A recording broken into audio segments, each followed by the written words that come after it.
So you've probably heard the idea of inbound marketing at some point during your career. And today I want to talk about how Facebook ads operate differently than inbound marketing. They operate in an outbound interruptive model and why that's not something to be scared of. So if you've heard inbound, it's probably due to HubSpot. HubSpot kind of coined the phrase. They own that idea and they've really done a great job marketing the idea of inbound marketing.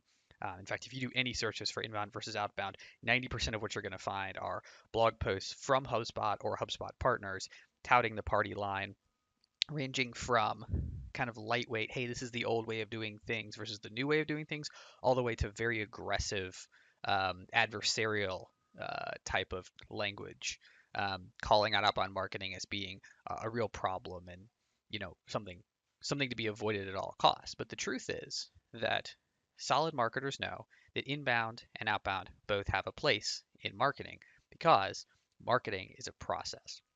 A customer goes through their buyer journey, they go through the process, and at different stages, inbound and outbound are both useful.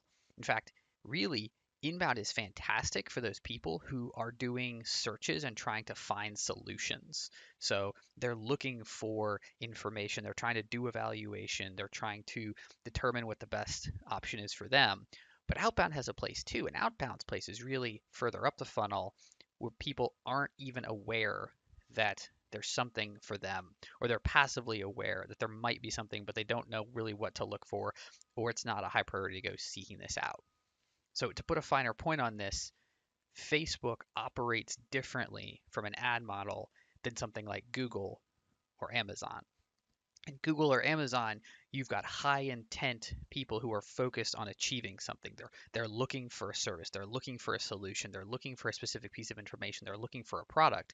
In Facebook, you're trying to get in front of somebody who isn't looking yet, catch them early in the process, and try to bring them into your funnel, into your process.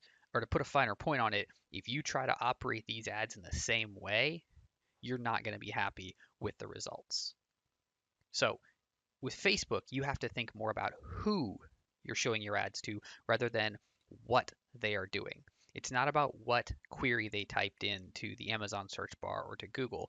It's about the fact that they're an Android user or the fact that they're interested in wedding bands or dogs or the New England Patriots or whatever it is. You need to think about who you're talking to. And you need to think about that person based on that archetype, what's going to pull them in. Because what they're doing from an intent standpoint indicates what you need to show them. If they're on Facebook, if they're on Instagram, if they're consuming content, you have to put something in front of them which is going to be consumable, is going to grab their attention, is going to stand out and cause them to redirect to come check out what you have to offer them. So thinking about, is this a video that explains a problem? Is this an image that showcase what you can offer? Is this showcasing the use of your product or showcasing the woes of what you solve for? And then based on have they had interactions with your brand before, or is this the first time? That might determine how aggressively you're trying to sell to them.